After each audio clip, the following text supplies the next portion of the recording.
why would you give out our school? And at one last I heard, why would you give out 145,000 precepts? Why?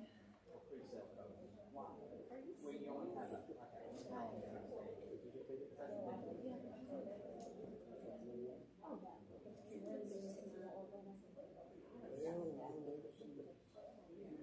still watering flowers and trees. It's kind of been her daily job this summer since the war.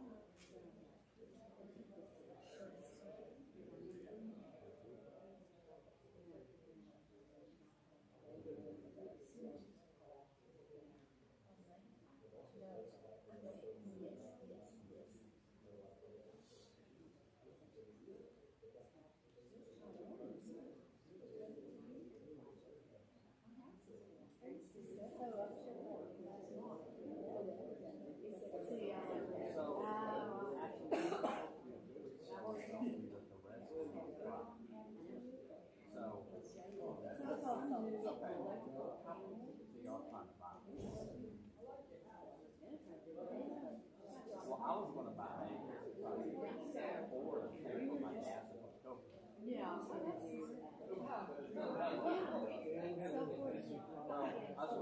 Did you get some? No. No. One. So, I mean, y'all are buying and y'all don't have it. Yeah. I mean, if you got caught for, you would say, I get that food. I'm not going to wait.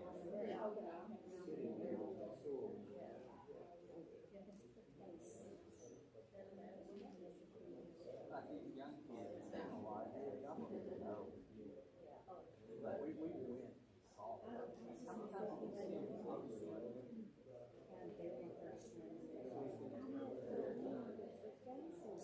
They wouldn't love it sometimes.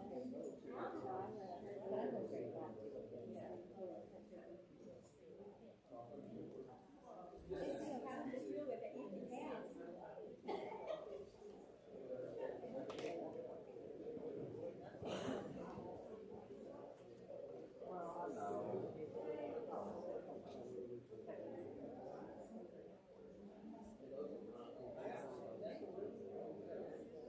Well, so here's the deal. I've heard like 8,000. And so if you pay 4,000, 4,000, there's going to be half of the thing you lost. So let's look at 160,000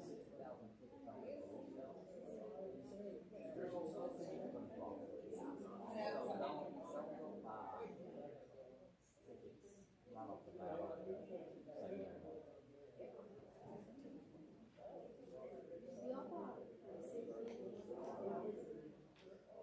I normally use daytime when I don't buy it. That's probably good. But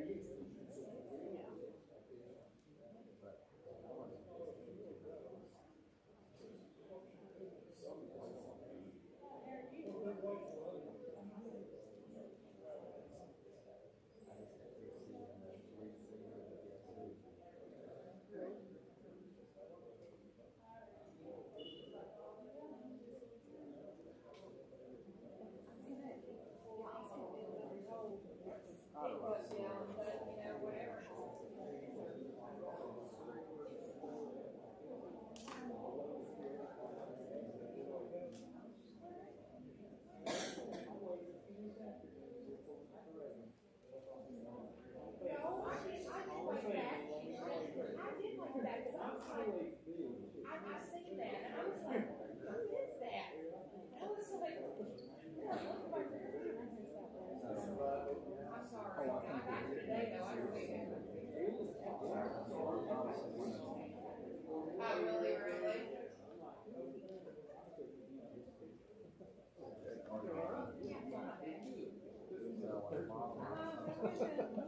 What did you say? I don't know.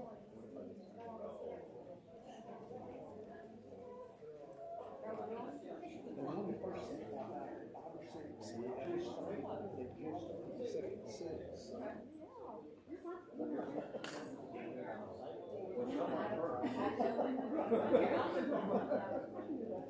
didn't want my personal mixed up with anyone else. Was this your stuff? No. Because it's something else too. Oh, I bet that's Jim. It looks like This is like important information. Yeah. I need to stick back in here. I did. Oh, how's your look? It's good. About 500.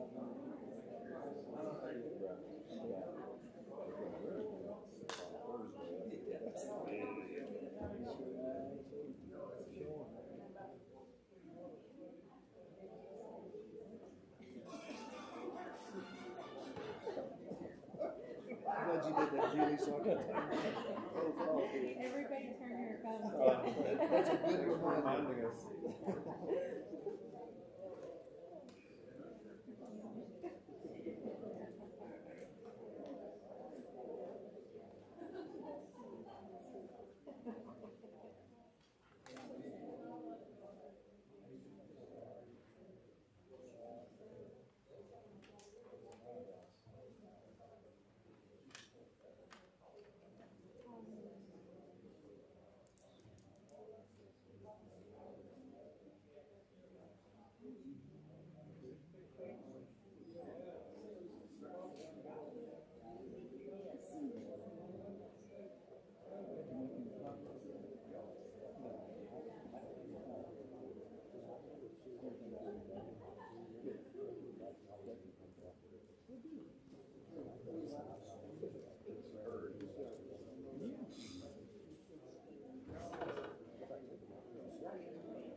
Hey, thank you all for coming tonight.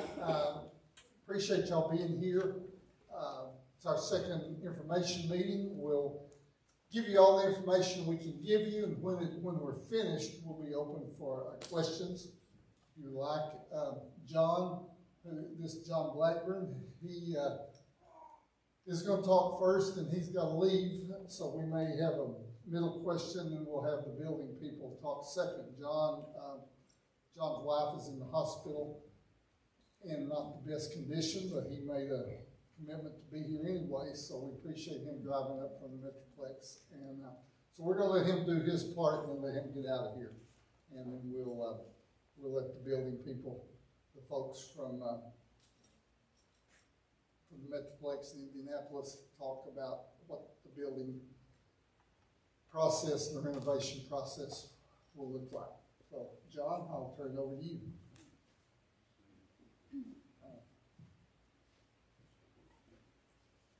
Okay, good evening. See a few familiar faces. We had a very similar presentation last time. If you were here last time, this will look very similar. I'm going to talk through some of the financial aspects of what the QISD bond might look like. We'll talk a little bit about school funding. We'll talk a little bit about the bond project itself. We'll talk about the tax impact, both as homeowners and landowners. And if you have questions, if you have questions, you can ask as we go through. If you want to pick on me, wait till I get done, and I'll let you pick on me too. So the first thing we want to talk about is how school districts in Texas are funded.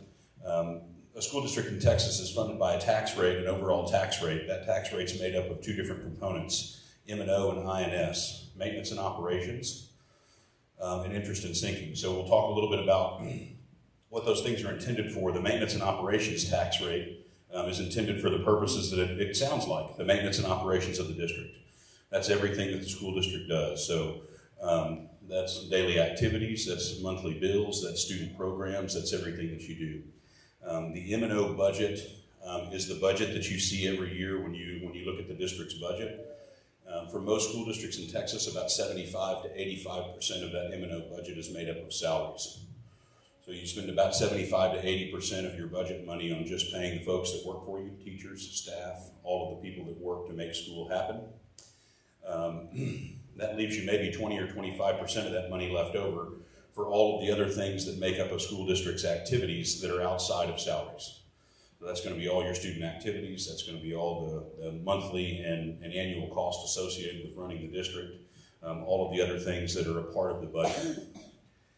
The M&O tax amount is determined on a per student basis. The M&O tax rate is dictated to the school district by the state of Texas. So school districts used to be able to set their M&O tax rate a little bit more freely. Then they got to a point where they could not set it very freely, and now we're at a point where they don't get to set it at all. So that M&O tax rate is dictated to every school district in the state of Texas. In addition to that, the M&O dollars that are available to a school are subject to a lot of state formulas. The state funding formula, the equalization of wealth formula. For districts that are considered to be a certain amount of property wealth, you have Robin Hood and recapture. All of those different state aspects are levied against the M&O dollars in the M&O budget. So what we see is, in the very, well, not so distant past, that budget has become tighter and tighter. It's costing more to provide students with the education level that school districts want. And those M&O dollars are becoming tighter and tighter as some of those things take effect. So the M&O side of the tax rate, again, is just appropriated towards the maintenance and operations, mainly operations of the district. The INS tax rate, interest and sinking, is directly for bond payments.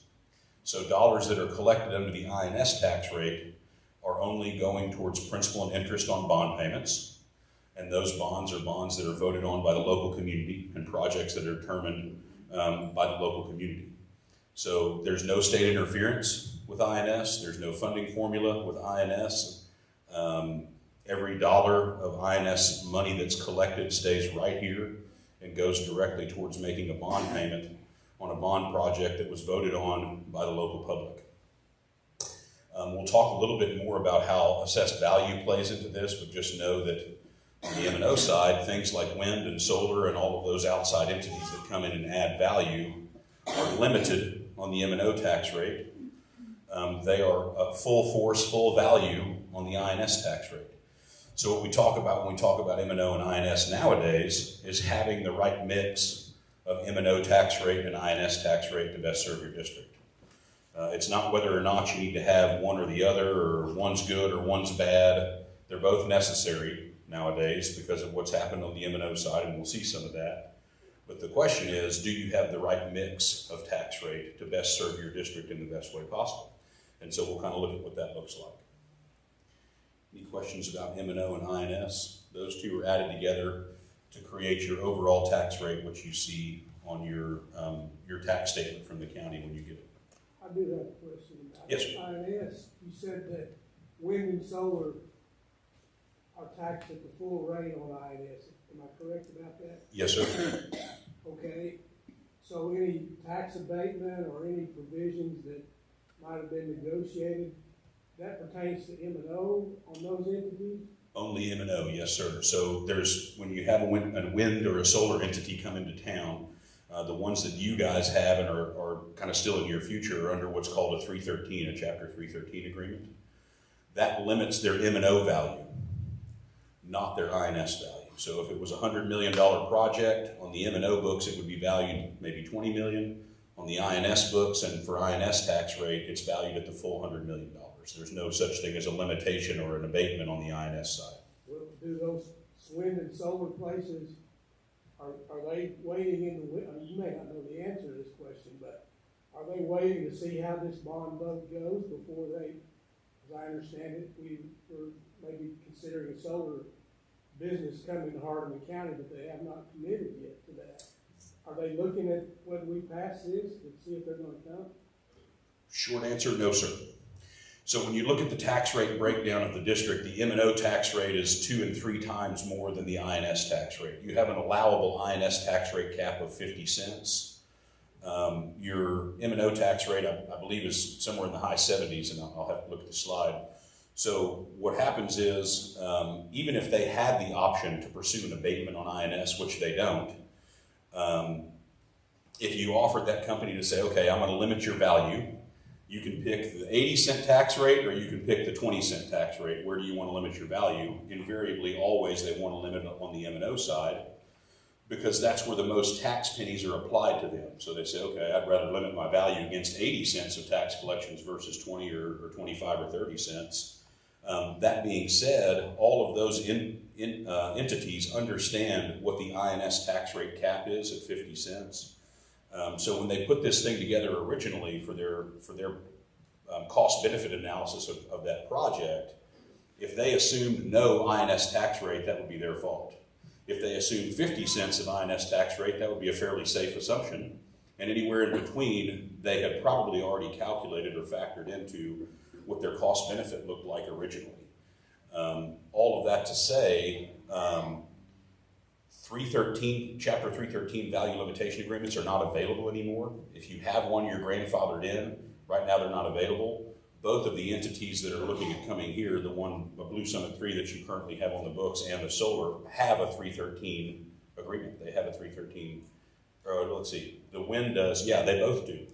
So in essence, they have the opportunity to put their project in under an agreement that doesn't exist anymore. So if they choose not to act on that, they would be letting an advantage to them go away, and then they'd have to start over with that project either somewhere else. So it is an incentivization on the M&O side. I would say, and we'll talk a little bit more about this too, is even if there was no limitation on the M&O side, they went on for $100 million on M&O in value, the district does not get to keep that money.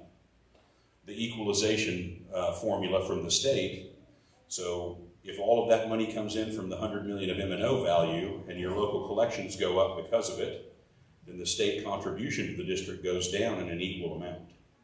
So even if you were to get that full value on the M&O side, it would not mean a bigger budget for the district. It would mean that the district would send more money back to the state, or the state would keep more money from being given to the district to equalize that out.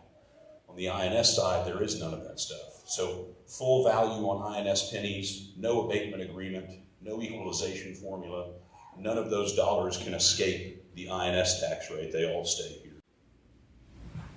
But this is more of a comment than it is a question I could ask later, but right now this has been proposed with the assumption that this solar farm is coming to Hardeman County, and I'm not, correct me if I'm wrong, there is no formal agreement in place that it is coming, is that right? Let me address that if I could.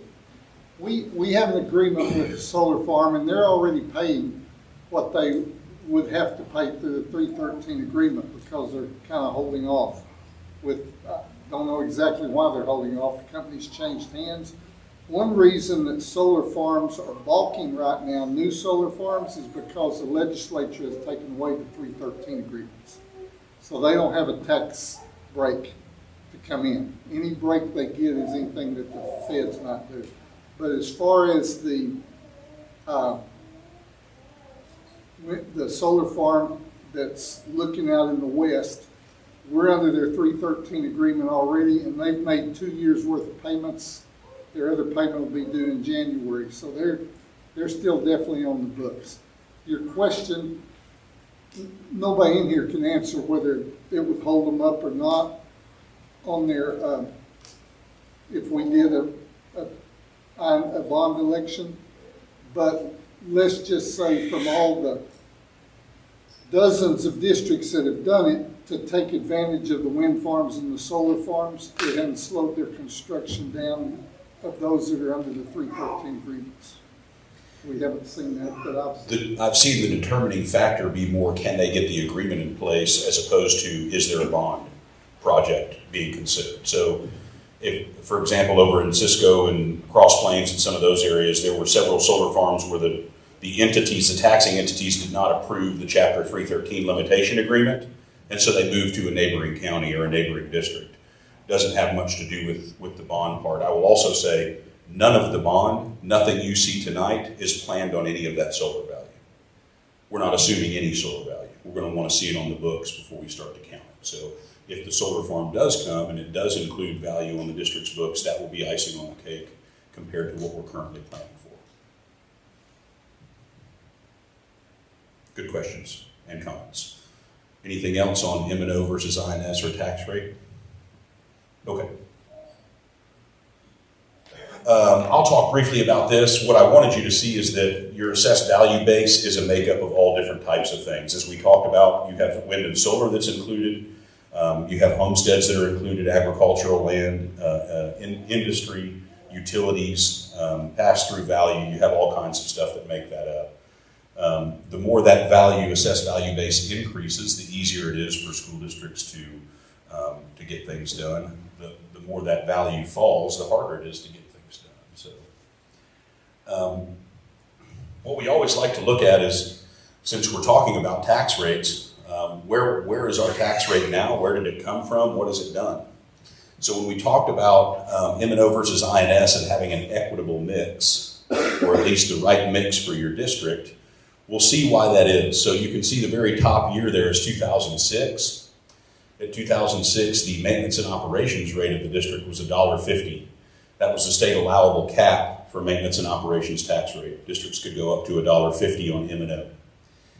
You guys did have the remnants of a bond in its last 2 years of payments there at that same time, about 4 and 5 pennies respectively in those years right there.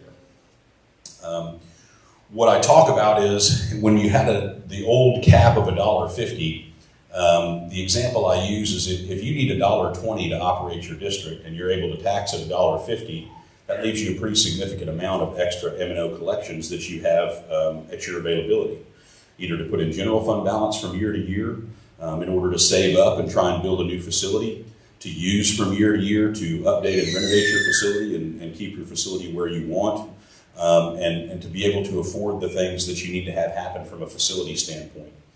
By that example, 30 extra pennies of M&O goes with some weight as far as dollars are concerned.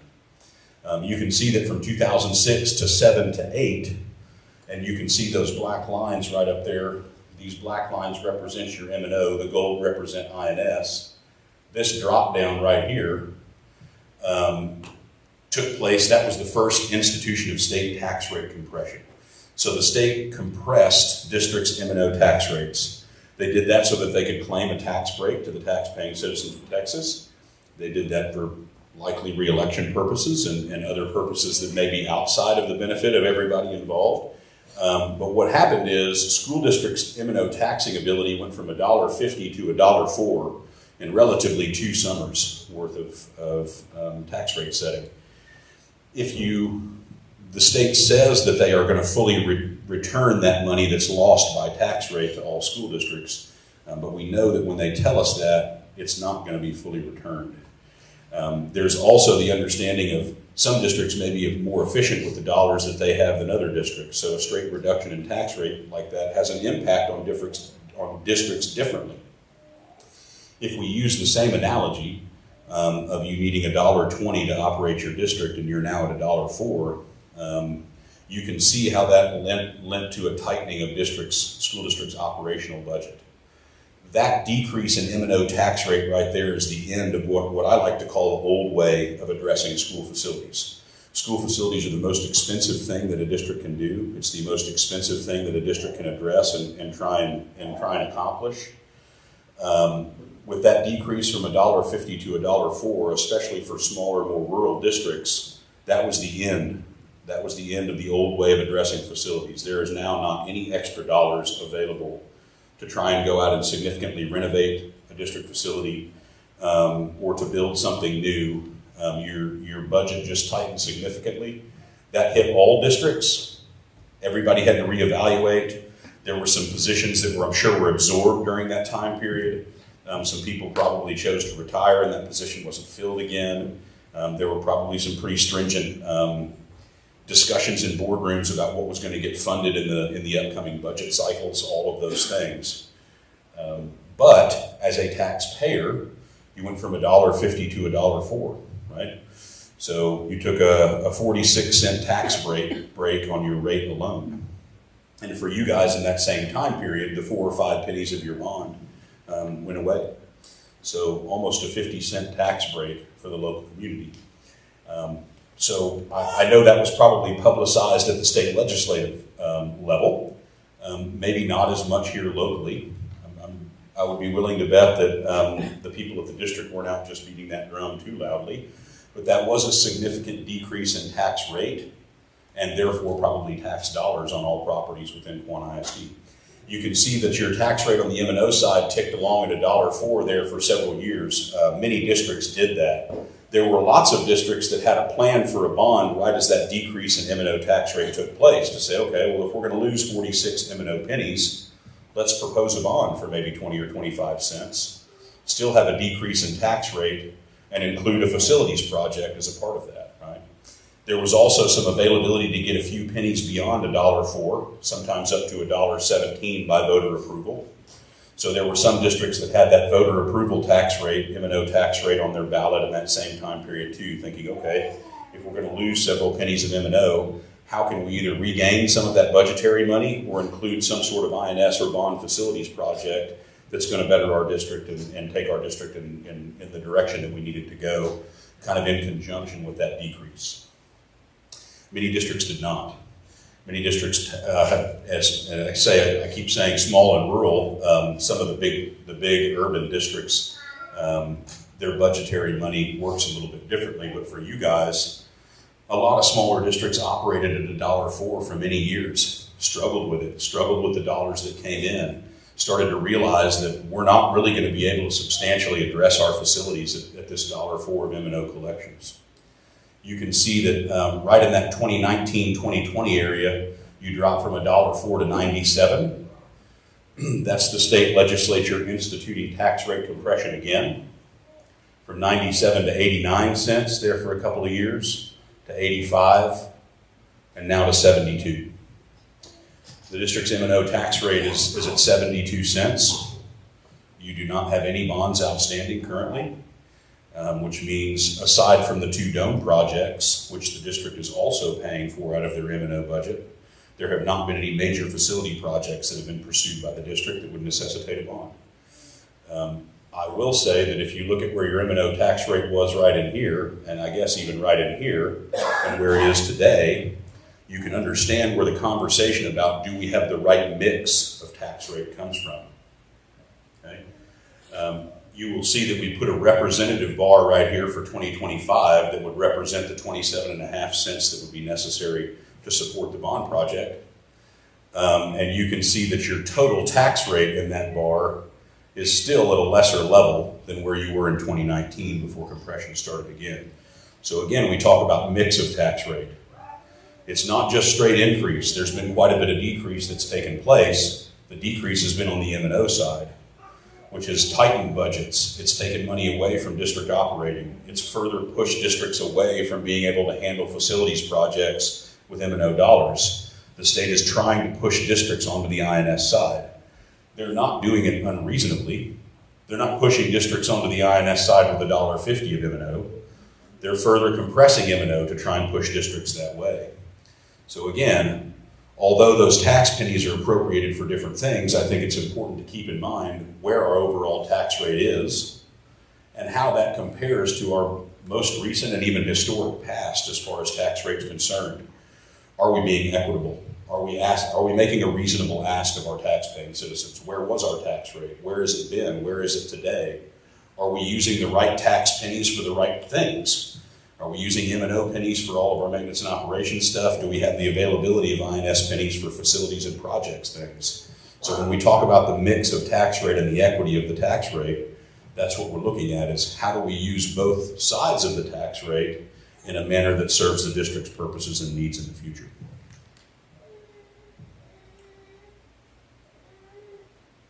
There are a few comparative tax rates from districts around. You can see that every district's M&O rate is somewhere below 80 cents with, well, the exception of petroleum. What that means is all districts have been experiencing compression. Most all of those districts were at $1.04. Going into 2019, everybody's been compressed. You can also see in the INS column here that many districts in this area have also chose to institute their INS tax rate, i.e. the community has passed bonds to address facilities. The ones most close to you, Chillicothe and Vernon, have done that to a large degree. I know that Vernon has plans to continue to do that. I will also say, and this is not a sales gimmick, that's actual facts right there, as you guys are the second lowest tax rate in the area, comparable only to Childress, who does not have any bond tax rate outstanding and also has a greater assessed value base than you guys do. So It requires less pennies for them to get the same amount of dollars that you do. They have a lower assessed value.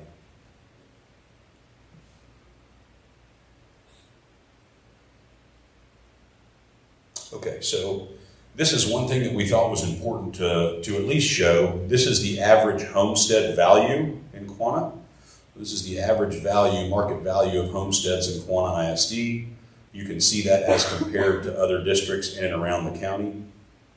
Guys are kind of the third lowest there. Memphis and Chillicothe have lower average homestead values.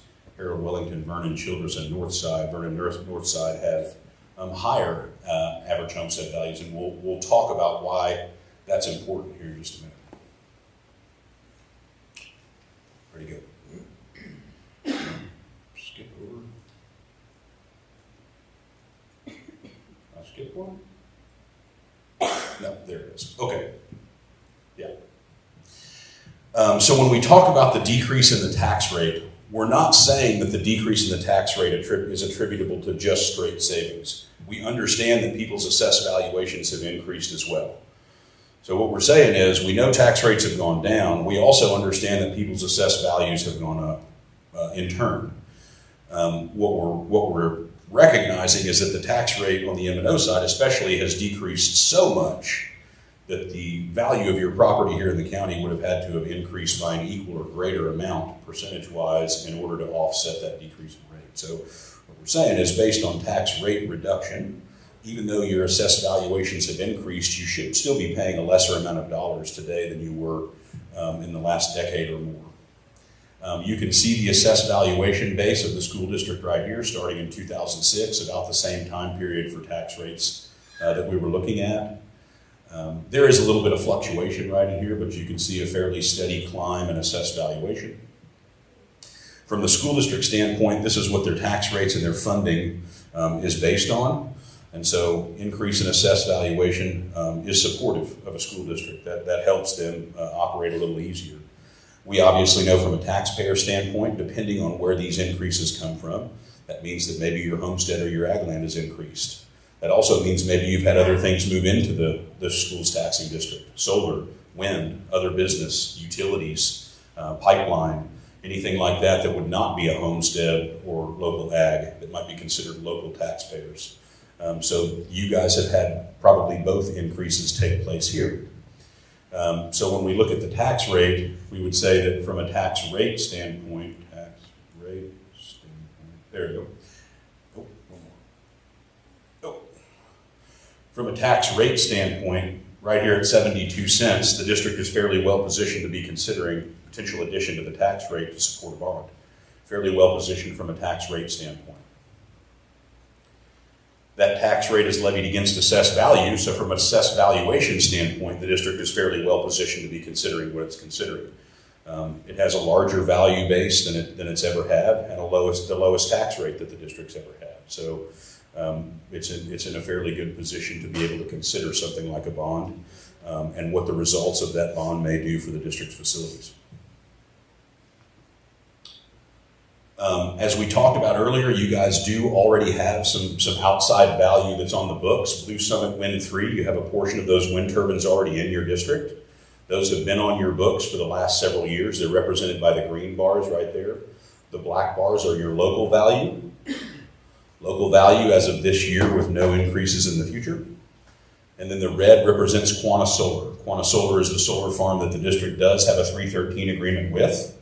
That has been paying the district for the last 2 years on its annual basis until it starts its project, and will continue to do so. Again, the black and the green we have used in our projections of the 27.5 cents needed for the bond.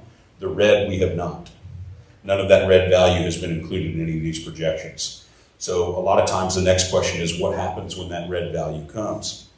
There are several things that might be able to happen. Most notably, and maybe most popular in the room tonight, is the district could reduce its INS tax rate. So when this value hits, the district could choose to come off the 27.5 cents at that time. Obviously, you can see that there is some depreciation associated with that solar project. So if in this year where the value is the highest, maybe they dropped it to 20 cents, and this year they may have to go to 20.5 or 21 or 21.5 or 22. So As depreciation has an impact, that tax rate would have to make up the difference and be adjusted. Several districts do that.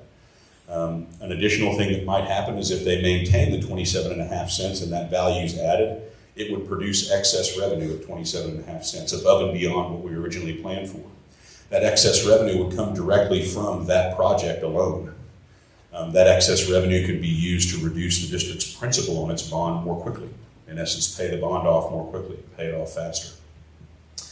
Under the same assumption, if the district kept the 27.5 cents in place and that value hit, and it produced extra INS revenue, the district might be able to accomplish more facilities projects through another bond without increasing the 27.5 cents. So maintaining the district's tax rate and potentially having a follow-up for other facilities projects that might be out there without increasing the tax rate. So a zero tax rate follow-up. So those are three of options that may be available as to how to capture that quanta solar value when it does hit.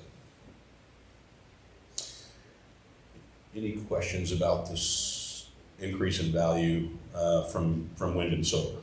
You said that the solar company will continue to pay the annual maintenance fee or whatever, the 313 agreement that they have in place.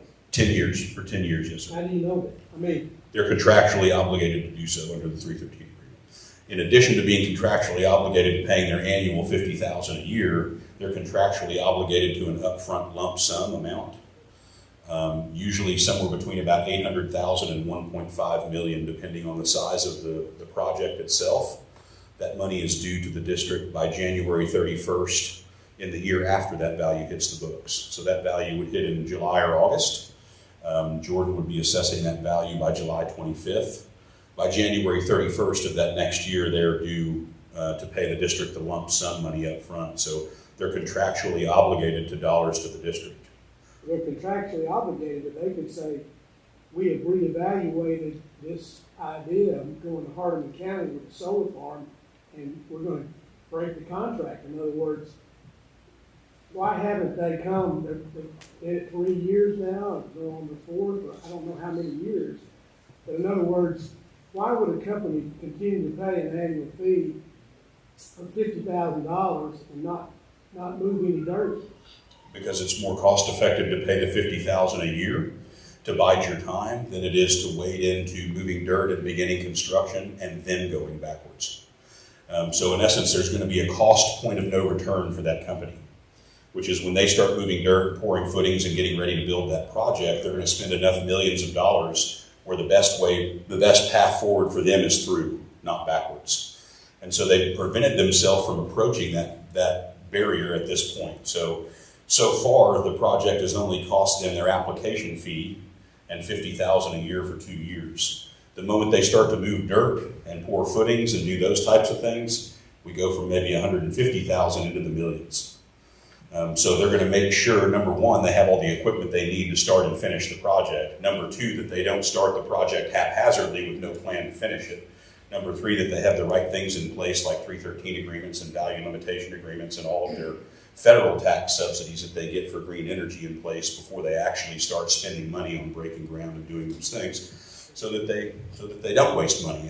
And to them, the $50,000 a year they pay the school district at this point is not a waste, for sure. It maintains their position, it maintains their 313 value limitation agreement, and gives them the option to start this project when they're ready, under the same assumptions that they originally applied for.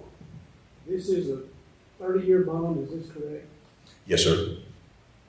Who's to say that the state legislature, 10 years from now, 5 years from now, whenever, decides to increase M&O tax rates?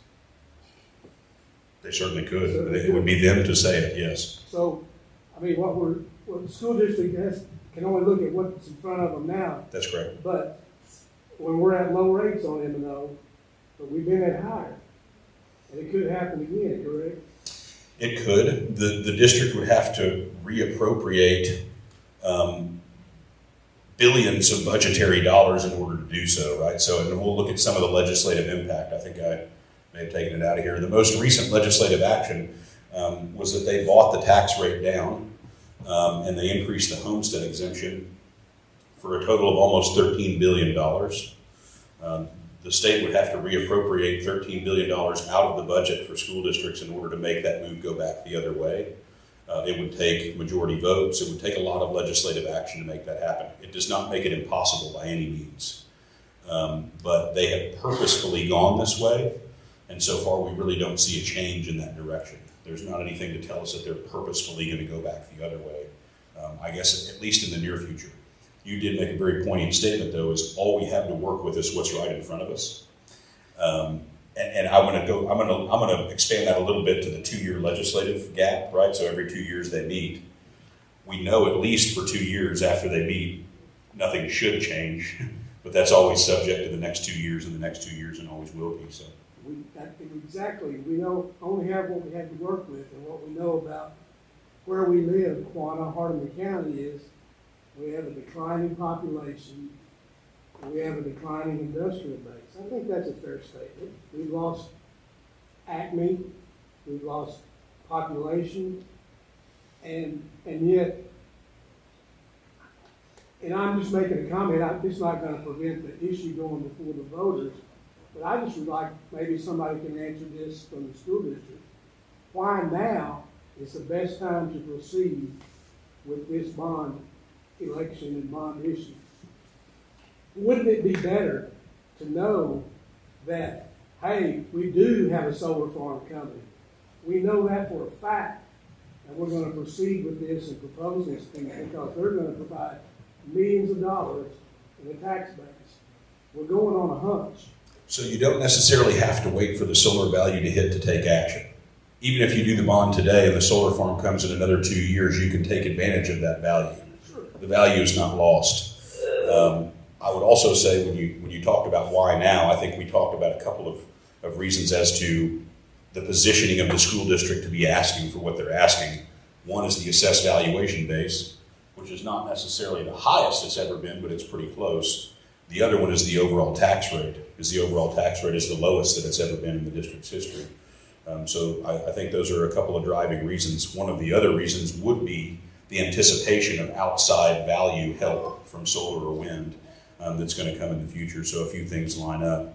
I would also say that the district has pretty extensively looked at the facility to kind of understand what its needs are from a facility standpoint and what needs to be addressed facilities-wise to put them back to where they want to be from a facility standpoint for providing an education for kids. And this is kind of these determinations that they've been made. And again, the project is made up of district-wide roofing, a renovation to this auditorium, and a new gymnasium. So I think those things were identified as fairly high priority, even within the district, and I'm happy to open it up to anybody from either the board or the administration that would like to add to that. I just, you know, as John has said, we believe with the compression of the tax rate and the timing, it was time to look at a bond to try to improve our facilities to help our kids. That's what we believe. If you waited another 2 years, from 2 years ago, it's going to double what it's going to cost now. I mean, everything keeps doubling every year, as you can see from the grocery store. There's no real point in the future that I see where it's going to be less expensive to build something than where we stand today. Okay, so we talked a little bit about legislative action. We talked a little bit about average homestead value. I want to touch on that again. So one of the legislative actions was to buy down the M&O tax rate, which is how your most recent compression down to 72 cents got put in place. The other action that they took was to increase the homestead exemption. The homestead exemption is the amount of dollars that you get to knock off your home value before you pay taxes on your homestead.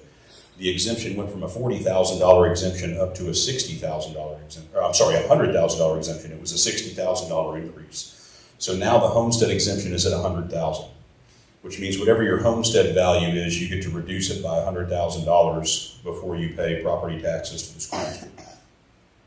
As we saw, your average homestead value in Quanah is only $94,000. So for your average homestead owner, they will not be paying property taxes to the school at all anymore. Bond, no bond, none of that's going to have any impact because the entirety of their homestead value is exempt. In addition, in some conversations with your county appraisal district, we've come to understand that potentially 80+% of the homesteads within Quanah ISD are valued at $100,000 or less. And so, in essence, 80+% of the homesteads within the school district are not only not going to pay property taxes to the school anymore at all, they're not going to be impacted by any change in the tax rate. Now, that's on homesteads, not ag, so on homesteads. The benefit to ag will be the buy down of the M&O tax rate. The district, or the state, put up quite a bit of money to reduce school district M&O tax rates through compression. That does apply to ag as well as homesteads. The homestead exemption, obviously, only to homesteads. So when we talk about what the district is proposing and how it might impact homestead owners here, there are certainly homesteads valued at more than $100,000. There are quite a few that are valued at less. And so with the increase of that exemption, it's going to have a very minimal impact on homestead owners, if anything at all. When we talk about tax impact, this is in your flyer if you have one, so I know there's a lot of numbers up here, but I'm going to try and run through this. We're talking about a deposit to the district's construction fund of about $14.5 million. That's to cover the new gymnasium, the renovations to this auditorium, and district-wide roofing projects. If there are dollars left over, the district can pursue other general renovative projects of the district.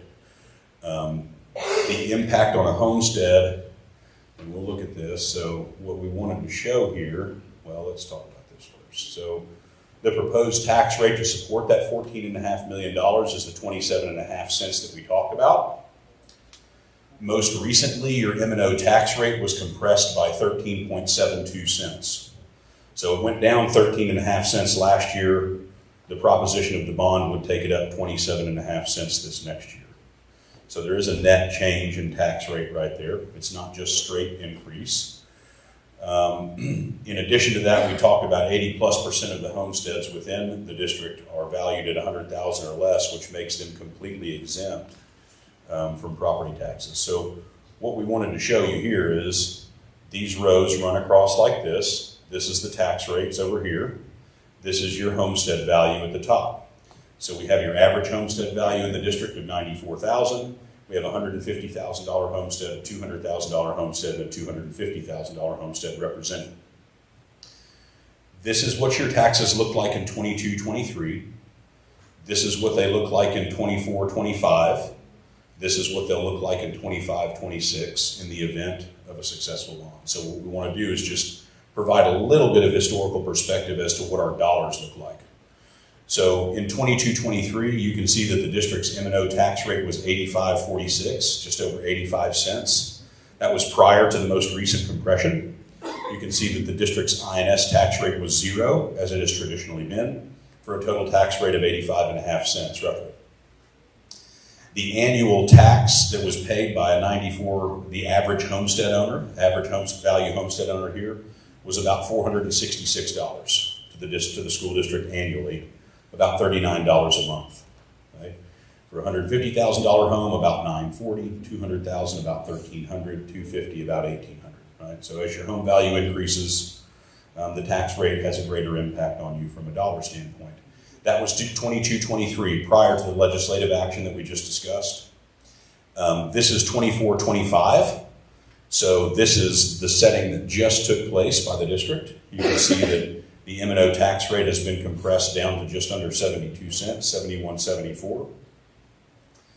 The district's INS rate presently is still 0 for a total tax rate of 71.74. In this year, the homestead homestead exemption has increased to $100,000 from $40,000. Okay, so same home right here, down here, now 0. No matter what happens with the bond, those average homestead taxpayers that are at or under $100,000 are not going to pay any dollars to the school in the future. On a $150,000 home, you can see that their annual payment to the district went from $940 to about $360. $200,000 home from about $1,300 down to about $700. $250,000 home from about $1,800 down to just over $1,000, almost $1,100. Pretty significant reduction in dollars based on homestead. What the district would be asking of the taxpayers with the 27.5 cents is to give up a portion of that savings in order to support a facilities project. So that's the ask. Is would you add 27 cents back? We started at 85. We're now at 71 and a half. Would you consider adding 27 cents back in order to support a facilities project? We see here the 25-26. This is a projection. This is what would happen next year. The 71-74 that we had this year on M&O. The 27 and a half of bond tax rate for a total of 99 cents. For homesteads less than 100,000, still zero. They're saving all $466 that they used to pay. For a $150,000 home, your yearly amount would go from $359 to $496. That's an increase of $138 a year. But it still is savings of about $581 from the year prior, right? So I want to be fair in the comparison, but I want you to see just a little bit of 2-year perspective of how this works. On a $200,000 home, your annual payment might go from about $700 up to almost $1,000, which would be an increase of about $275 a year, with a continued savings of about $650 over the 22-23 setting. And again, on the $250,000 home, something similar, an increase of just over $400 with continued savings of just over $700 from the year prior. What we're looking at here in the very bottom line is this would be the direct dollar impact to homestead owners if the bond were to pass. For less than $100,000, it would be zero. For $150,000, it would be an increase of $138 a year. For a $200,000, $275 a year. For a $250,000 home, about $413 a year in increase. I know that's a lot of numbers, and you do have that chart on your flyer. And if you have any questions afterwards or at any point, feel free to ask or to ask Tom or some of the administration. Yes, sir. You keep doing the average household homestead being less than 100,000 as a selling point. Mine's increased 61% in the last 5 years. Is it going to continue to increase? It could.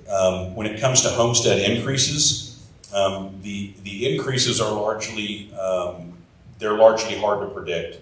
There is a 10% homestead cap.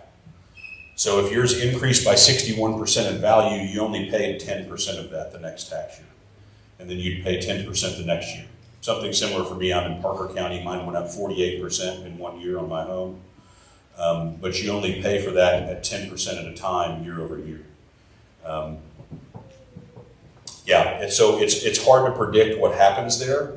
I'm not going to throw your cat under the bus at any point ever because you have a great cat and a great appraiser.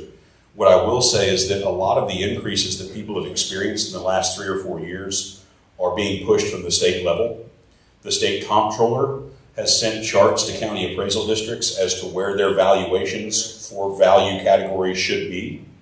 So you have everything from ag to homestead to industrial to local business, all of your categories that make up your value base.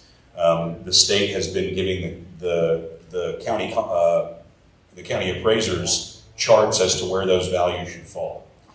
If a county appraiser does not fall within 5% of that mark, then all of the taxing entities in that district are penalized by being assigned a value that's in line with what the state thinks. So when you wonder why everybody has seen increases, not just in your county or your area, it's because it's coming from the state level. So we've all seen that. There's no good answer for why that happens. I would say the best person to ask is your state rep. I will also say that there is a 10% cap on what you have to pay for every year. So I know people have experienced pretty significant increases in values on the homestead side, and that is 10% at a time. But that also means that you have the remainder of that percentage hanging over your head, just like I do in Parker County. So I totally understand. Good question. So you keep talking about homestead, but what about land? So the landowners experienced this decrease in the overall tax rate of 13 cents, 13.72. That was instituted. That dropped your tax rate being applied to your ag values. I will also say that ag values are valued pretty low when you have an ag exemption. An acre of ag land may be available on the market to be purchased for maybe $2,000 or $3,000 an acre. Its taxable value at the county level that you pay taxes on could be as low as $58 an acre. So this is the impact of the 27.5 cents on ag land. Your county appraiser was nice enough to provide us with just the two categories that have the most land in it. You do have a few other ag exempt categories, but native pasture and dry land crop are the two that have the most acreage and the most number of assessed value dollars in those categories. An acre of native pasture here in the county is taxed at $58 per acre of taxable value. Dry land crop has a taxable value of about $145 an acre. Any of that land could easily sell for $1,000 to $3,000. I'm not exactly sure what the market price of land is up here right now, but could easily sell for much more than that. And that's the difference between market value and taxable value. So as long as you do have an ag exemption of some sort on your land, the increase of the 27.5 proposed pennies should be fairly minimal. So what we've shown here is the same thing we looked at on homestead value, but based on acreage. You have 100 acres, 160, 320, and a full section at 640. For native pasture, your annual tax increase for the 27.5 cents would be about $16 per 100 acres. On native pasture, about $40 per 100 acres on dry land crop. I'm just going to skip down to the section. A full section of native pasture, if the bond were successful, would cost you about $100 extra per year per section. For native pasture, about $255 a year per section for dry land crop. So again, I think the district has always wanted to be mindful and cognizant of what they're asking of the local community, both homeowners and landowners. If these numbers were vastly skewed upwards or in a different direction, I think that your board and your administration certainly would have considered that and what they're asking. I think you can also see based on this chart, even for agricultural land, I think the board and the administration are good with what they're asking based on the numbers that they've seen, right? They obviously voted to bring this to their public and allow you guys to vote on it. And I think it's based on things like these types of impacts that even for myself seem fairly palatable based on the number of acres that you own or what your ag category is. Very good question. Any questions about agricultural? I will go so far as to say that the 13 cents that was reduced off the total tax rate for ag people, there'd be 27 cents going back on. So you'd see roughly about a 14-cent increase to your tax rate over where you were in 22, 23.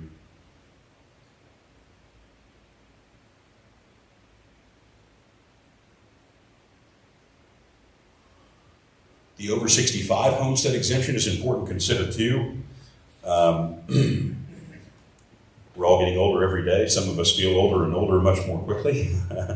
If you're 65 years or older, you do have the option to freeze your homestead taxes. Some of you may have already done that. If you are 65 or older and have not done that, please go see Jordan and do that. They will retroactively look back to the year that you were 65 and take a lower tax dollar number to freeze you at. The way that works is it's a freeze on your dollar amount. So let's say the year you turned 65, you paid $500 a year in property taxes to the school. You apply for your freeze, you will never pay more than $500 a year to the school and property taxes. Even if the tax rate goes up, even if your assessed valuation goes up, no matter what happens, once you freeze your homestead, your frozen dollar amount and your homestead taxes will not increase. So the 65 and over homestead exemption also comes with an additional $10,000 off of your home value. So instead of a $100,000 exemption, you'd be at $110,000 for 65 and over. The recent legislation that we talked about that reduced the tax rate and increased the homestead exemption also gave other taxing entities the ability to institute a 65 and over homestead freeze. I don't necessarily know of any that have done it yet, but there are other taxing entities besides the school around. Prior to this, they did not have the option of the over 65 exemption. Now they do. So you may discuss with some of the other entities what the opportunity looks like for an over 65 homestead exemption. This was obviously designed for those people that have retired and are on a fixed income and may not have the ability to weather property tax increases on their homestead. So that can be applied for at any time. Questions about the freeze on 65 and over? This is just a simple summary of the scenario. 27.5 INS pennies would support the 14.5 million. I will say that we do have a little bit of tax rate cushion in there, and we have quite a bit of interest rate cushion in there. So I took market rates as of more than a month ago, added several basis points to it. In that same time period, the Fed has reduced the borrowing rate by 25 basis points, and it continues to fall. So even though I've got interest rate cushion plugged into this, rates continue to fall and move away from that. What that would mean is that when the time the bonds were sold, if we could get them done at a much better interest rate than what we anticipated, it may not require all 27.5 cents in order to support the bond. So there's options that the district has all the way through there. I say that just wanting you to know that we have made some conservative estimates as to where tax rate and interest rate are going to be if and when the bond is successful. There's a little bit of visualization of interest rates just in the last 3 months. And we know that right in here, the Fed knocked another 25 basis points off of rates. So I would say that we're rapidly moving into an interest rate environment that's much lower than where we've been in the last couple of years.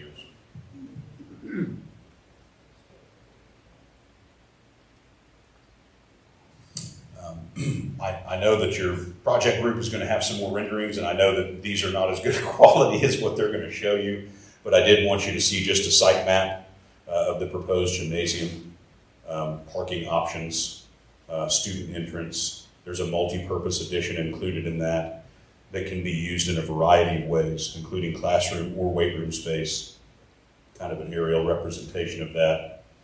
Potentially a visual representation of what the inside of the new gym might look like. All of these are estimated until the time the drawings are put together.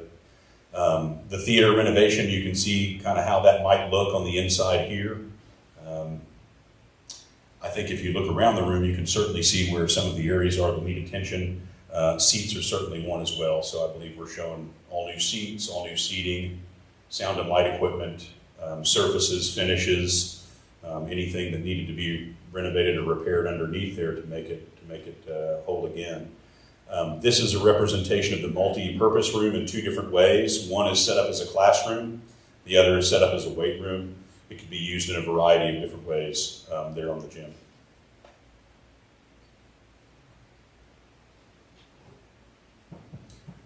I would be happy to answer any other questions that we may not have gotten to about finance and take it that direction. If not, I will turn it over to Performance Services and let them get started on the project itself and the buildings.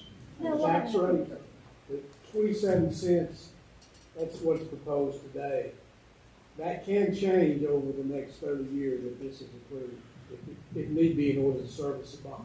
Am I right about that? It certainly could. So as we talked about, if assessed values dipped far enough down, you might have to increase above 27.5 cents to make your bond payment. On the other side of that coin, if you maintain that 27.5 cents in the face of increasing assessed value, you will have money to pay the bond off more quickly. You will have the availability to tackle more projects at the same 27.5 cents rate. So it is a double-edged sword. And right now, that sword is swinging up, right? We're seeing that assessed valuations have increased, interest rates are going down. There are some things working, I'll be careful with my wordage, but in the favor of the situation. But it can work back the other way. And there are instances where districts in the oil field that didn't plan for a downturn in oil value have seen significant decrease in oil and mineral value and had to increase their tax rate to make their bond payment. You guys are not so reliant on mineral value here in Hardeman County. That shouldn't be a problem. But we also work with those districts too. If we thought it was an issue, we would have made some plans for that. I don't see anything presently that is just driving your value down. On the other On the other side, I've seen it kind of tick up and stabilize a little bit.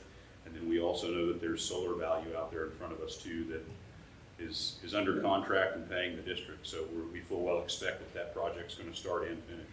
One other thing that will help our values somewhat is the new, the change, the improvement in the lines that are happening from, is it from Lake Pauline to Childress? Those areas that are in, they're going from wooden poles to metal aluminum poles. That will increase their value. Those utilities lines pay taxes as well, just like all the rest of us do. So that's a potential, not a potential, that's going to raise value somewhat. Values you're seeing here in the past year, that's got Acme, Georgia Pacific, that's off of our, you know, we've gone through that and we're still maintaining a relatively steady tax base. If you do have concerns about assessed values or tax base, Jordan's right back here in the back of the room, very personable gentleman, and will be happy to answer any of your questions about what his crystal ball tells him about future values or where they might stand today. I'm sure he's got some insight on what's happening with values. Thank you guys very much. I appreciate your time. Appreciate it. I know you need to get on the road. So Performance Services is who we have contracted with to do the project if it passes. They are a company that is based out of Indianapolis. Their office here in Texas is in Round Rock.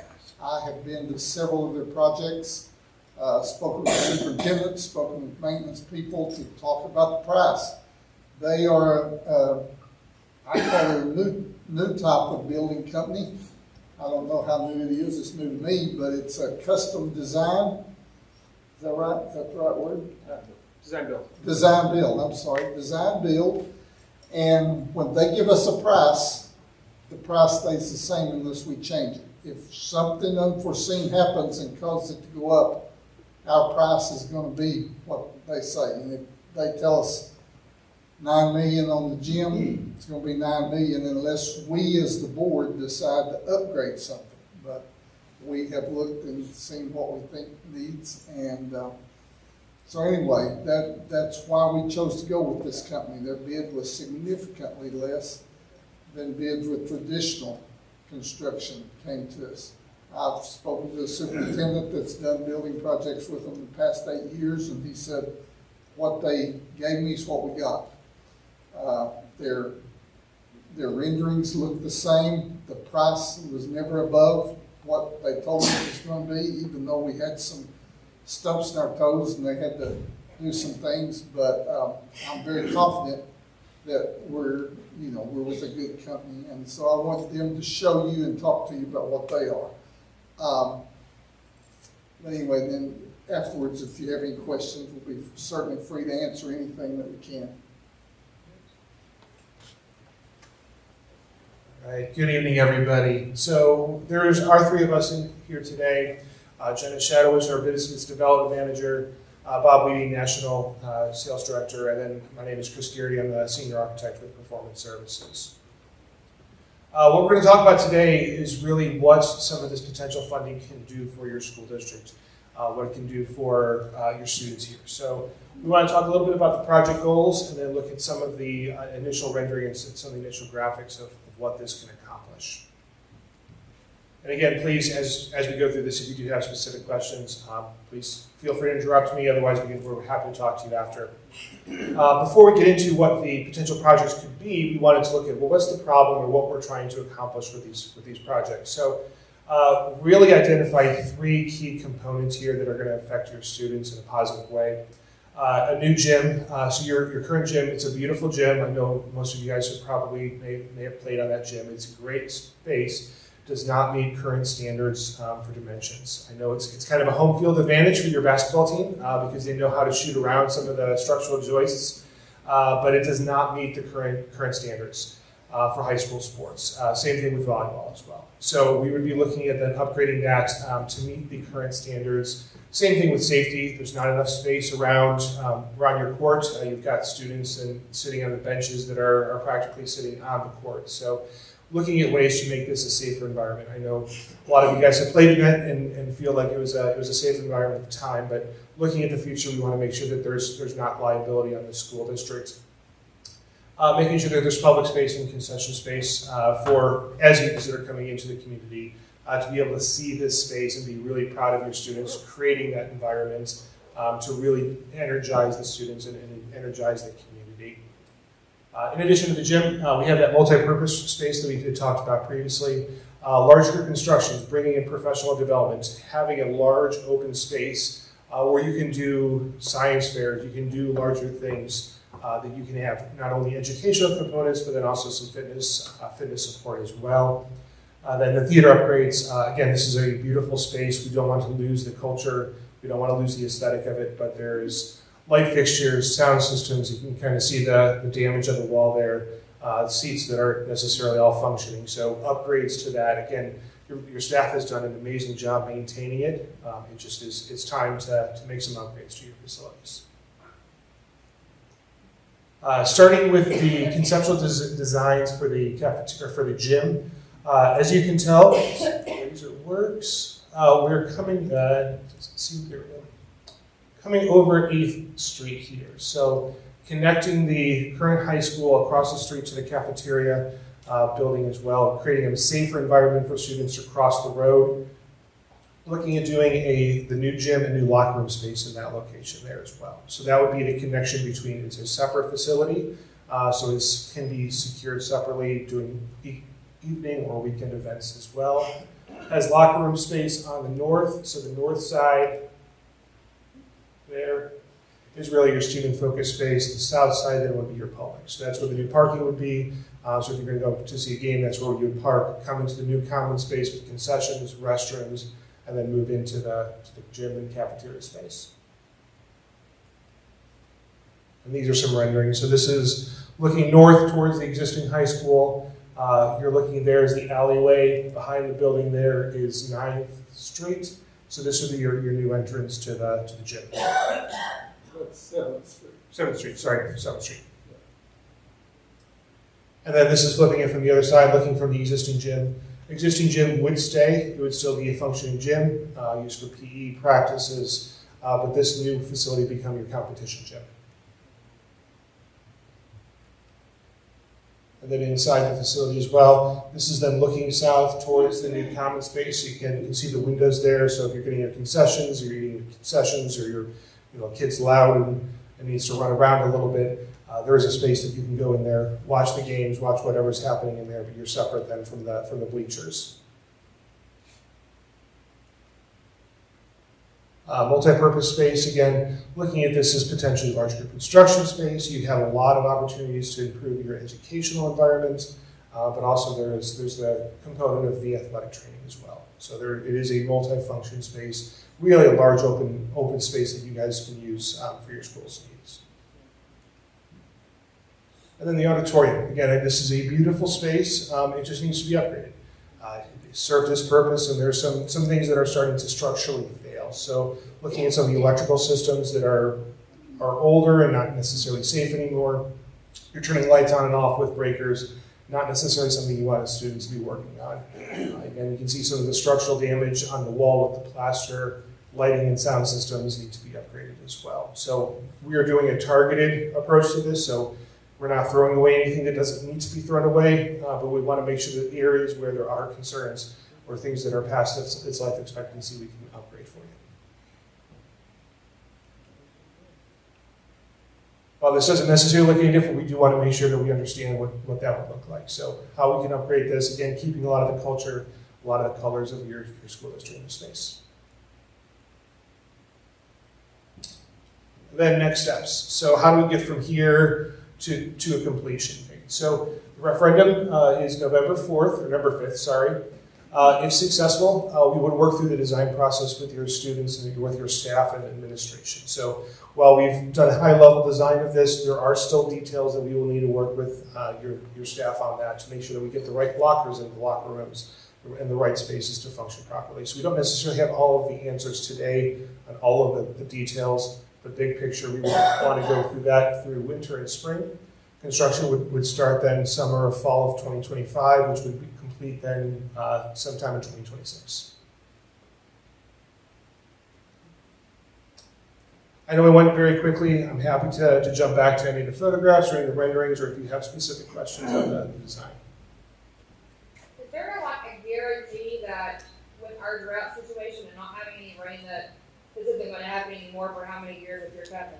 Sure. So we actually had companies come out and look at this, do some investigation on it. So we're able to determine some of it is coming through there's a little bit of damage at the very top of the roof, and then there's some cracks coming through the wall on the exterior insulated system, so EFIS system. That is somewhat normal for the material and the age. So things age, like concrete will crack, asphalt cracks when you do the roads. That's why every once in a while you have to come back and repave. Same thing with that material. Your staff's done a great job maintaining it. It's just at the end of its life expectancy, so we need to come in and do some repairs. And then, yeah, there is a warranty on it. So yes. In addition to that, there is a warranty that if it comes back and next year you're like that's happening, we're coming back and fixing that. But like Chris said, that specific situation that you're seeing is coming from a leak that we would stop, that we know of. So we're not going to be seeing the same situations because we've already done the work to see where it's coming from. And the best, and some of you know way more than me, but I believe the last time this was renovated was in the mid-70s. So it's been a long time kind of sitting in this condition, or to get into this condition. So what is that, 50 years? Good life out of it, yes. And one thing, I know a lot of you sitting back here now, you do need to walk up this way. You can see issues up here. We have the same type of issues of the wall back here in the stairway, if you're interested to see that. I know if you're back there, you don't really see a lot of it. Any of these safety standards that we are not meeting now, are we under a mandate to get them repaired to come up to code? No, we're not, because unless you do a rebuild. A big deal on the gym, we have had, I believe, 3 broken bones of elderly people trying to get up in the gym, and somebody said, well, fix the elevator. Significant price, we can fix the elevator, but then they still have to walk down the seat. So we're trying to fix something safer, get the gym better in line with, to get it in line, not better in line, but get it in line with safety standards of the American Disabilities Act. How many kids are you losing on average every year? Depends on the year. How many did you lose last year? 40. 40? Yes, sir. That's 40 families. If you keep on that rate, it's going to be only your farmers and everybody that are here paying for this. Are we going to have any water to flush the toilets? Hopefully so. You know, and that's why we're doing this educational meeting where you can see and make an informed decision on what you choose as yourself to make.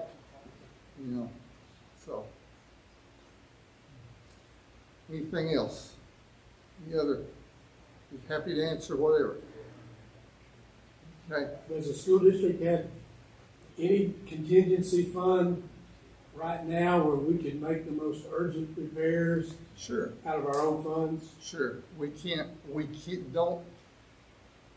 have the money that we can fix what we need to fix. We can't build or really do a massive renovation like needs to be done, but we can, certainly. Sure. We're not in financial straits, no, by any means. No, I commend the school district just doing some research myself online. That is impressive where we stand today. We do a $14.5 million bond issue, that changes the debt load of $2,900 per student up to $30,000 per student. So we change things when we take on debt. Mm-hmm. We take on debt where we're kind of guessing about things happening. And I think that's a concern that I have. Sure, and I understand that. You look at historical things, you look at historical data, and you look at what we're told by the legislature, and we're just trying to make the best decision that we can make with what data we have with us. We, you know, you ask why now, you know, the 71 cents, you know, the state compressed our rate dramatically, and the $100,000 exemption. We think those things tied together makes it a good time to look at a bond, so that's why we made the decision to let the public decide. We believe it's good for the community, we believe it's good for the kids. I've been asked several times, why are you doing this when the city needs this? Well, we can't deal with the city.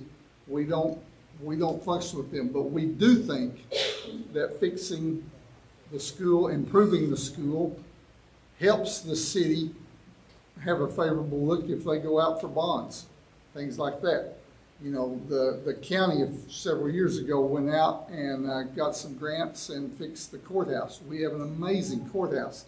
That's a great thing to draw people into town rather than have one that's falling apart.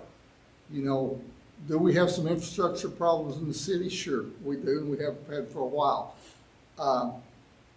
You know, hope they've probably got to look at their situations and see what they have to do. Same with us. We don't want to sit here and 20 years down the road, we'd be in a massive shape where we have to do a bond that's astronomical just to try to hang on to our buildings. So we think this is the best time right now to do it. 2 years after COVID, construction costs went up $20,000 a year, the 20% a year. Roofing's gone up 3 times the amount it was in the spring of 20, right before COVID happened, to right now. The roofing costs are 3 times higher, and so roofing is something that's a major concern of ours. They won't deal with the roofing; it'll be another roofing company. But we believe that this is something that is necessary in our thoughts. And that's why we want to tell y'all why we believe it, and then we put it out for a vote in the county. Yes, ma'am.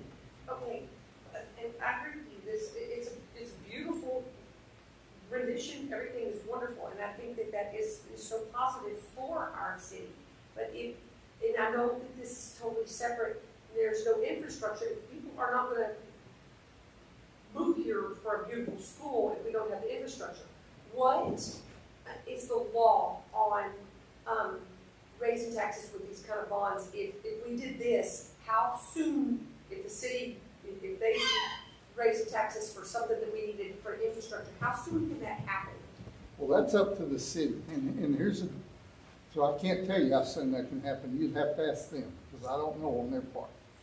But, you know, we're hindered by the state of what our tax rate can be. You know, and certainly we're not going 50 cents on the INS, like that's the limit for school districts. We're going to 27, but 71 is 0.74, I believe it is. That's as high as we can go on the M&O. City can choose to go as high as they want to go without voter approval. Okay, how many students are in college? 400, right at 430. 430, and lost 40 last year.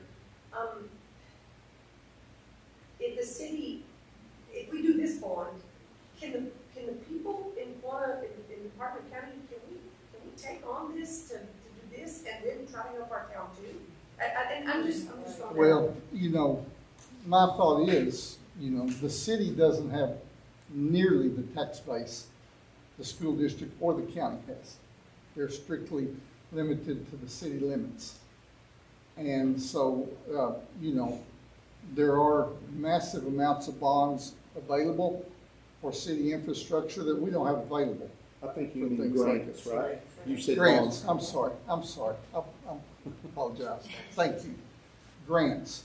So, you know, but I can't speak for what they are planning to do. I have no idea. We're all here because sure, we and I live in this understand. town, Yeah, we live in this county, and we want the best Sure. for everybody across the students, the over 65, everybody. sure. But, you know, when it affects us all, it affects us all. It affects everybody. You know, the housing is one thing, but the land is another. So landowners have to decide. I know we've got a lot of landowners, and that's why, you know, we're putting this out there so that you know what we're looking at, before you make a decision. And Lisa, I think the 40 kiddos, that was the tail end of our acne loss. You know, we lost 36 families from our acne loss, so that's our biggest loss. Previous to this, our enrollment was pretty steady. Inclines, declines just kind of did. You know, we're west of I-35, so everybody experiences a decline. We sure think facility improvements will help be more attractive to people to move here, if there's a place to move. You know, housing's tight in Quanah right now. That's a good thing. You asked earlier, somebody asked earlier, why are our tax values going up?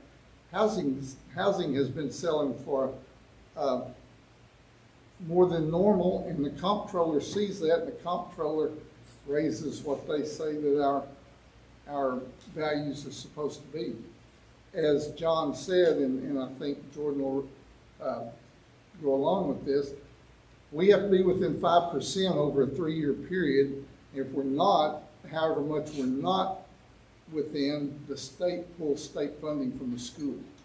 So we lose funding on that if we don't go with what the comptroller tells us we have to. Yes, sir, you have a question back there? You said you was gonna fix the roof here to deal with the leak. What about the roofs in all the other schools? Well, that's part of the project, is a new roof for all 3 campuses. They didn't have anything about that in their presentation. Well, it's because they're not doing the roofs. John talked about that we would do roofing, but these folks don't do the roofing. Yeah, but if they just fix the roof right here, the water's gonna find itself in. Oh, no, we're gonna fix the roofs on all 3 campuses, most definitely. For certain, the high school roof and the middle school roof has reached its life expectancy, so. And that's all part of this bond. Yes, sir. Yeah. What about the air conditioning? Yes. Now, as far as this for the air conditioning, air conditioning, there's an issue going at the elementary right now with air conditioning. We're dealing with the insurance on. Hopefully we get that going this week and get that taken care of. But we'll have air conditioning in here fixed, certainly. You know, and we've had issues with air conditioning in here for a long time. So, but in answer to your question, about $1 million of the bond is toward roofing for the entire district. That was the price projection we were given on that. I have a statement and a question. Yes. I'm excited about this. I'm looking forward to this. I have young children in the community. I am just so proud of our academics here in Quanah in general. And so I'm hoping for a positive on this. Just curious, Jim, like how much seating our current gym fits as opposed to what the new current gym is in the 400s, mid 4s, and we're going to be looking at mid 5s to 600. Yeah.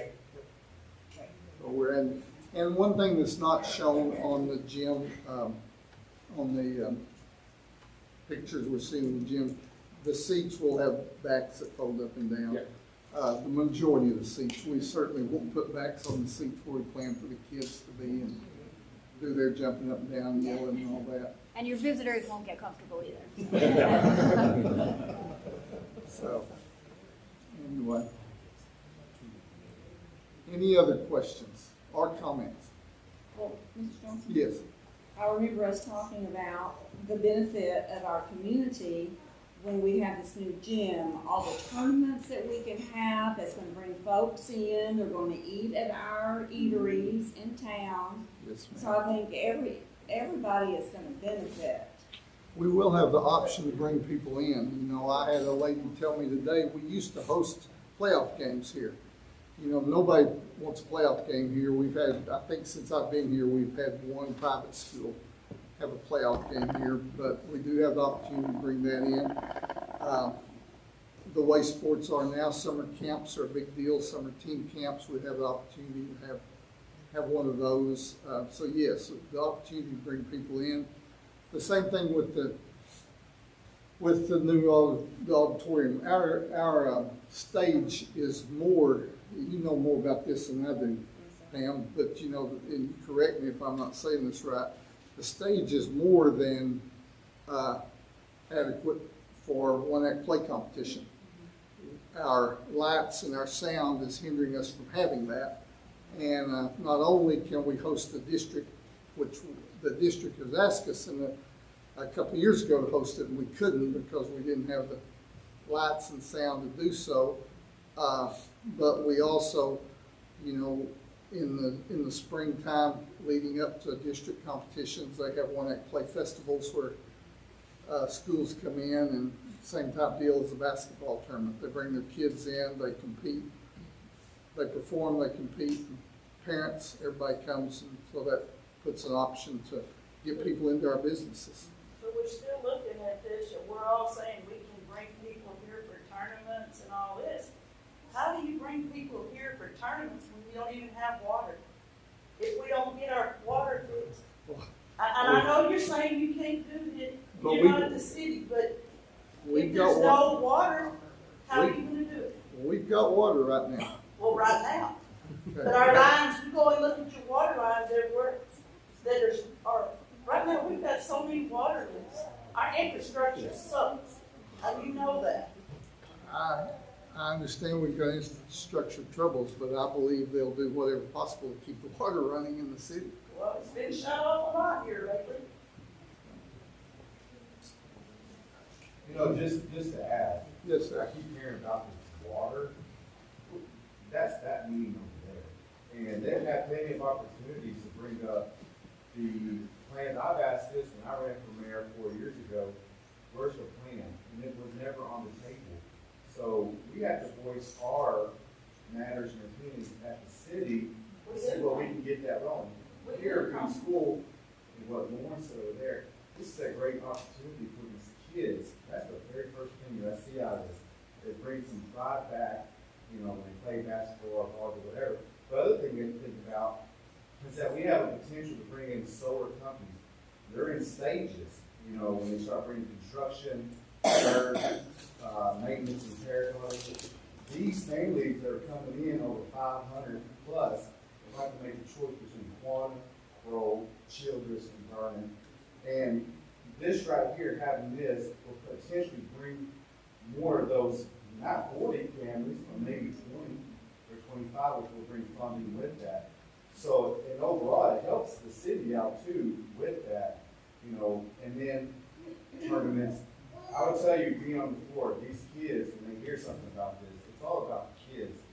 And they really love the idea. I mean, back in my day, I couldn't imagine playing something like that, you know, going to other facilities and seeing all these other towns have something like this. I tell you what, it brings up a lot of pride and a lot of joy for the school and for the community, you know, especially the basketball team.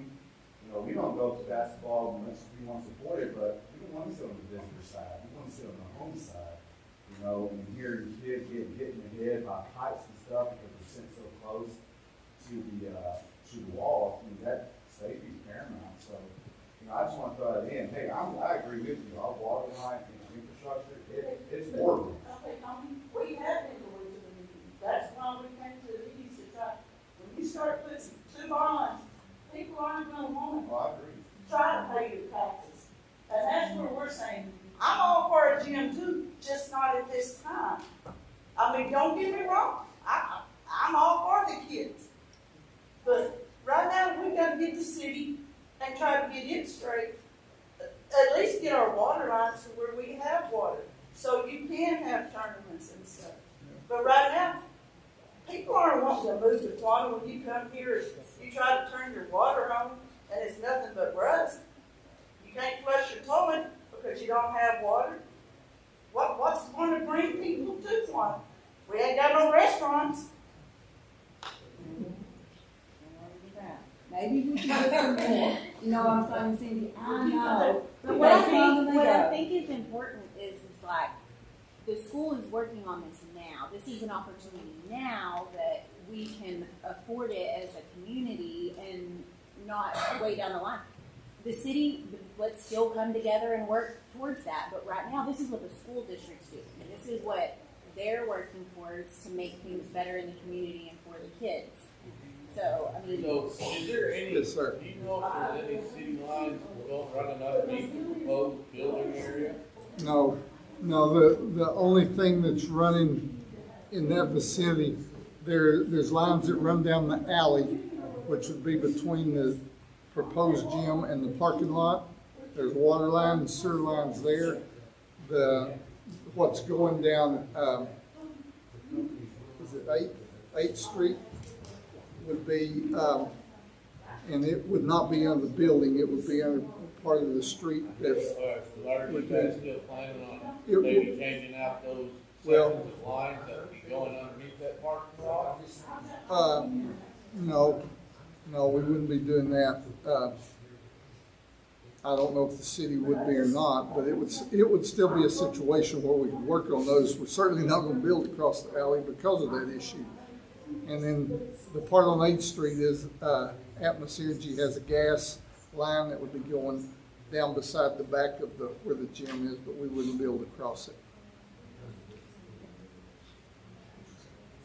And I believe there's an internet line. I was thinking, the building a parking lot make all nice the first time a plant Sure. bus or whatever, exactly parking lot is gonna have to be dug up. Sure, sure. I was saying, I mean, if you're gonna build, there's a chance we can at least change that section out, have a good line there. There's a possibility. We haven't talked about that, but there is that possibility. You know, we could negotiate, see what we can do. Sacrifice a gym or something and do that instead? No, we're not gonna do that. That's the city. Yeah. I don't disagree with any of y'all's concerns about that, but, you know, we've gotta look at what we can do and what we can do now. Yes, sir, sorry.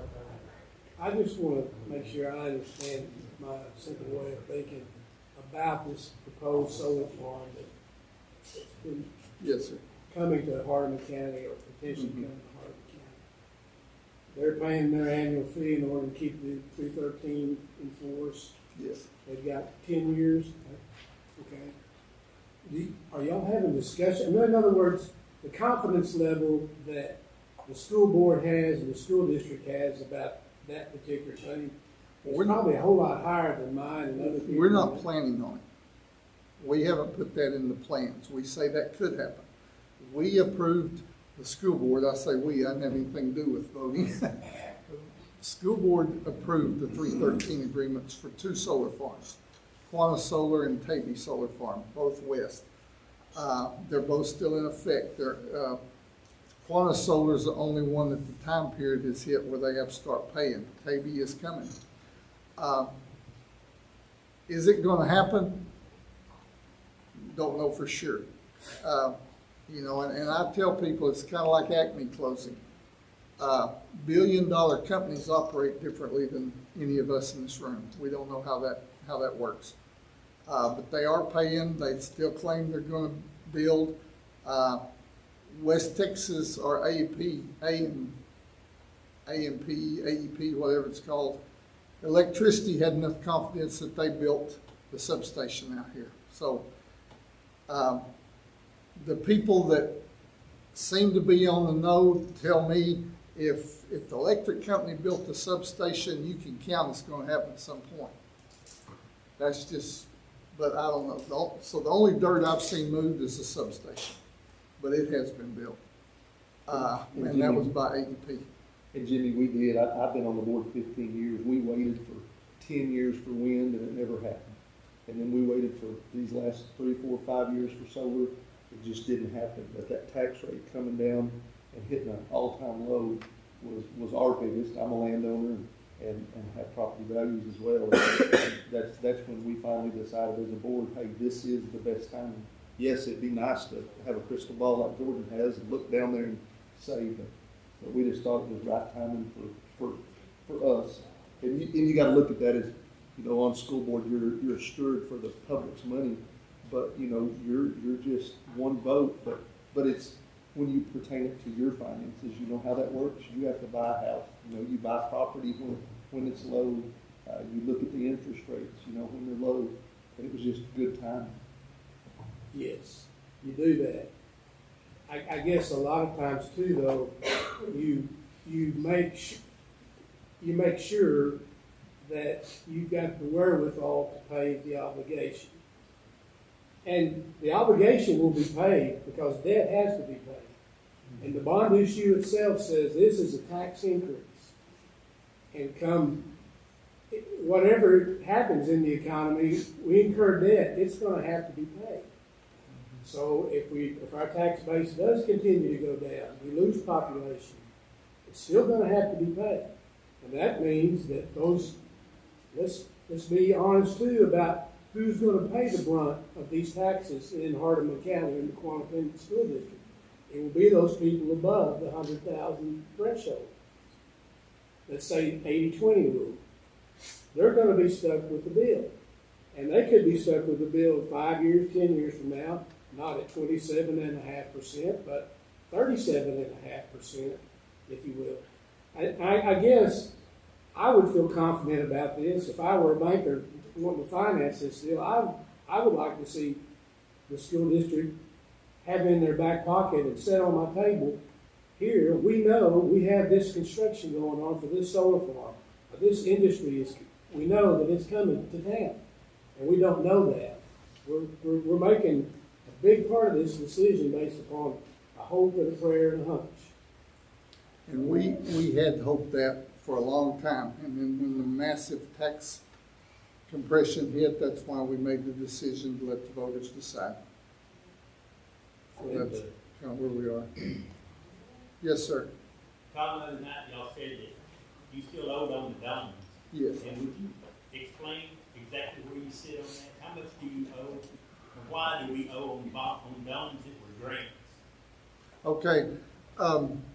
The two domes themselves, we got 1.6 million in grants, and the domes themselves cost right at 2.6. Okay. The school district then borrowed the money, I believe at 2%, because they had the opportunity to get a 2% loan to go along with federal funding. So they did that. The school district also made the determination, and y'all tell me if I'm wrong because I wasn't here then, but made the determination to build the cafeteria onto this dome, and they had to pay for all the cafeteria themselves because that's not covered under a tornado shelter. So a little over $1 million was owed on the two domes from what the federal government paid. And then I'm not sure what the kitchen and cafeteria cost, but it was significant too. But same type deal. Our kids needed that. Kids were having food brought across from Travis over to here, you know, and wasn't a good place, wasn't a good thing for kids to eat. Just like things have changed for kids to go eat. Back several years ago, you had the Wigwam, they could walk across to go eat. You had a Sonic just right up here, they could walk up to go eat. You had Red's, you had Edna's. Those things don't exist anymore, and nearly everything except Allsup's the kids have to cross the highway. And that's a determination I was told by Mr. Freeman, who was here at the time, told me that's a big determination in his pushing to do that is for the safety for the situation. So do you understand there's 5 payments of $188,000 a year left? It's 4 or 5 years left, I think. Got $188,000 a year? Yes, and we're paying that out of M&O. So we're paying that out of our M&O budget. Yes, and that wasn't. Why would they not ask for a bond? I'll tell you that one. I can't tell you. They offered us, when we started that whole process, they were going to build us one gymnasium, dome, safe room shelter. And so we were like, hey, we were on board with that. It was pennies on the dollar for what we were going to pay for, just like Monday has. Then they split that and said your community is large enough that you have to have 2 different ones. So that's why we had to do the split. That's where the financial, everything come from, is we added the cafeteria to it. So there was just a single gym that was gonna be almost all granted, and, then they split it into two, so we had to put the cafeteria over here, so it did change some things there. But like I said, we had to have the cafeteria at the high school, because we had 4 kiddos that were almost killed trying to get across the highway to the Taylors to eat, so. It just makes me wonder, if represented that we were getting a grant for all these buildings, and I'm just curious to know what we're really getting into. Well, you did. Are we seeing the real picture? You did Or are get a we grant. seeing the roses? You did get a grant of 1.6 million. I think we had to pay 30 cents on the dollar, it seemed like, for those domes. Is that right, Toby?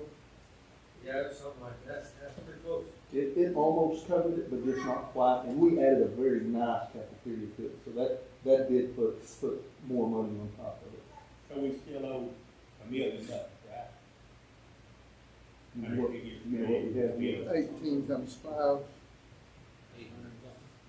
so 900,000 probably. My only worry is, I graduated 24 years ago, and this town's died every year since then, and this is a 30-year bond. And the 20% that Jimmy's talking about are gonna be the ones that are still here, that aren't saying, let's get out of here, go somewhere else where we can make a living. And that tax rate going up on them is who it's gonna kill. But somebody's still gonna own the land that's here, and more, if it's not the people here, it's other people that are taxpayers that don't live here. And if I understood right, over 50% of the landowners now are absentee landowners. It's probably more than that, too. Can't imagine that they So would. that just tells you even more that there's not people coming here and that aren't here. It's people from somewhere else that own the land. And somewhere else that don't. I mean, are we even gonna have a school in 30 years? Hopefully, we're planning on it.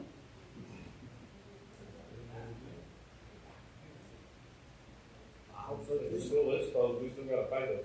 Yeah, yeah. Correct that. Yeah. And the young people are the ones that are gonna be here the whole 30 years. That's just the other thing.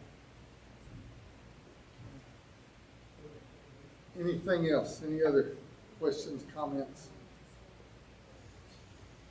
I would ask the construction company, they do business in Texas. I'm sure they probably come across situations like they've heard about here with this bond proposal and what's gonna be done, our size and so forth. I mean, what are you seeing out there with respect to other school districts that you do business with? Are they proceeding with bonds? Are they in financial straits like we are? I mean, community-wise and so forth? Texas as a state in general has never done more bonds than they have in the past 6 years.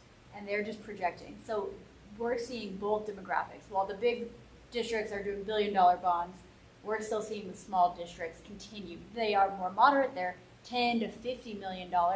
But they also know that if you stop investing now, then that is a horrible future for the city itself. And if you let the school die, then that's kind of where the city would go. So most of them are actively pursuing bonds to make sure that doesn't happen. And they're investing in a lot of projects like the auditorium, CTE, the critical path for how you can get your students to actually have technical degrees. So they're taking this approach with bonds to give the students more benefit before they graduate. So it just depends on the district, but we're seeing the more smaller ones focusing more on the programmatic parts, but they are still going for bonds. The other part, I don't know that I've seen a gym with your character in the last 10 or 15 years. The existing gym. The existing gym. And most people are addressing the ADA concerns and, well, just the liability risks associated with that as a primary component. The other thing you see is that good schools, which you have here, with facilities have a tendency to generate additional income and support for the community, and they rally around it. The opposite's true. If you don't take care of your schools, then the community dies quite quick. Will die off. I mean, those are hard. I wish he'd probably have better information on that. But. The schools that tend to go for the bonds are tending to be very strongly involved with the community. So there's always a give and take. So that's what we're seeing with the smaller schools. Tom, how much has the school been out up to this point for the project? For planning, architecture, drawing, bond, bringing it to a vote? What's the school been out up to right now? If it fails, what's it gonna cost the district? Right now, we've had to pay an architect that's an outside architect to look for the school's interest of about $35,000. She's out of El Paso and she represents us to make sure she's the owner's rep, yes, and she's to make sure that we get what we're being told we're gonna get.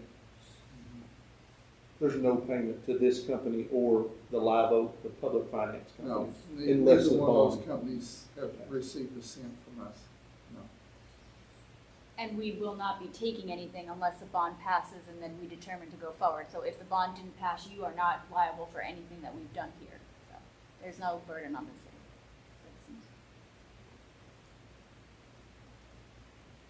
It's a good question, John. Anything else? All right. Well, we appreciate y'all being here tonight. I'm continually available if you need me. You know where our office is. The vast majority of you have my cell phone number. Just don't call me after 10 o'clock, please. And we'll be happy to talk to you.